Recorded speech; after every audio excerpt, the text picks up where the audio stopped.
انسان چاہتا کچھ ہے اور ہوتا کچھ ہے.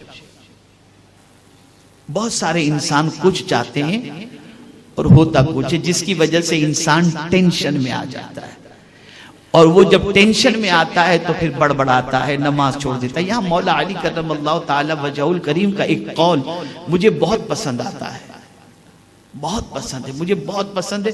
اور میں اکثر کبھی کوئی اس ٹاپک پر گفتگو کرتا ہوں تو سیدنا علی کرم اللہ تعالی وجہہ الکریم کا یہ قول ضرور میں پیش کرتا ہوں.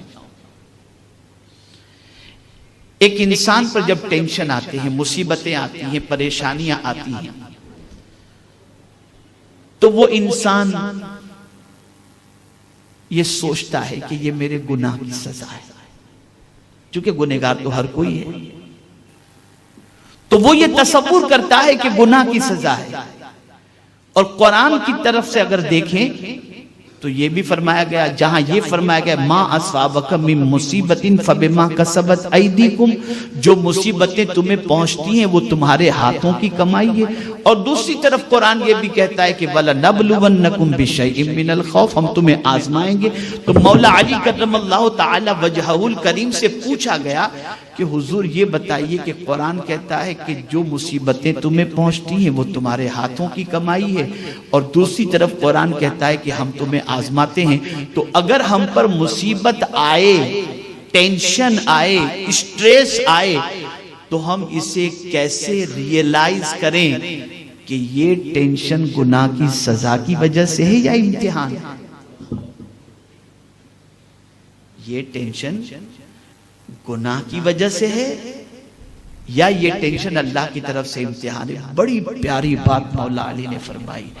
ارشاد فرمایا جب تمہیں ٹینشن آئے اور خدا کا راستہ تم چھوڑ دو اور گناہ میں پڑ جاؤ تو یہ سزا ہے.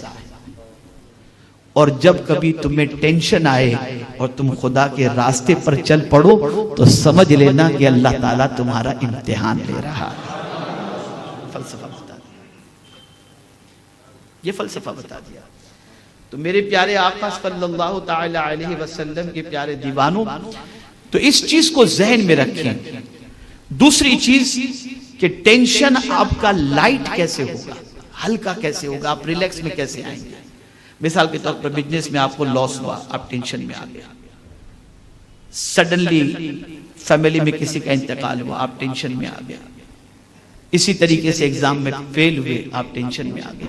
تو اس کے لیے حدیث مبارکہ میں ایک فارمولا دے دیا گیا ہے کہ بندہ اگر اس چیز کو اپنی زندگی میں اپنا لے تو اس کی زندگی میں ٹینشن بالکل ہلکا ہو جائے گا اور وہ کسی حد تک ٹینشن سے فری ہو جائے گا. اور وہ کیا چیزیں ہیں؟ تو میرے پیارے آقا صلی اللہ تعالی علیہ وسلم کے پیارے دیوانوں، ایک آدمی حضور صلی اللہ علیہ وسلم کے پاس آیا اور درخواست کی کہ اسے کوئی جامع وصیت فرمائے.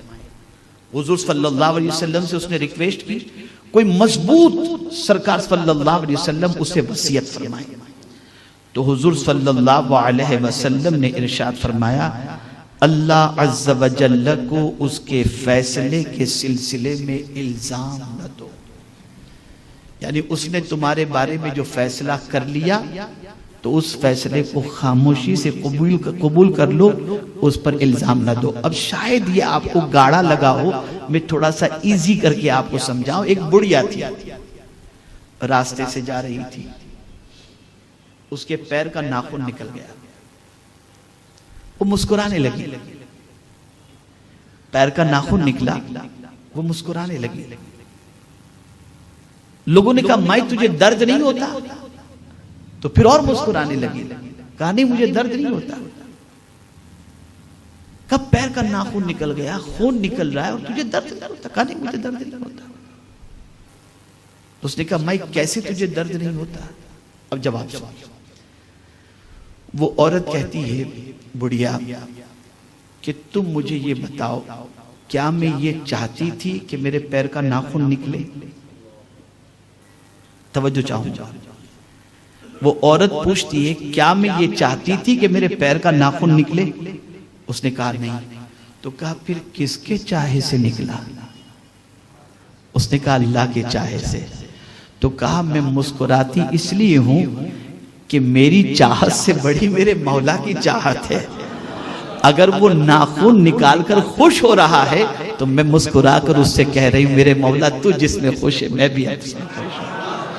تو ٹینشن کا پہلا سولیوشن یہ ہے کہ آپ کو زمانے میں جتنے بھی اپ اینڈ ڈاؤن آئیں آپ اللہ کا فیصلہ سمجھ کر اسے قبول کر لیجئے. البتہ ارشاد ہے کہ ہاں آپ اس کے ریزن کو تلاش کرو, اس کے اسباب کو تلاش کرو اور اس کے اسباب کو دور کرنے کی کوشش کرو, اور ان چیزوں کے اندر اگر آپ کو جہاں اپنی خامی اور غلطی نظر آتی ہو اس کا کریکشن کر لو تاکہ آئندہ تم بڑے کسی ٹینشن سے بچ سکو.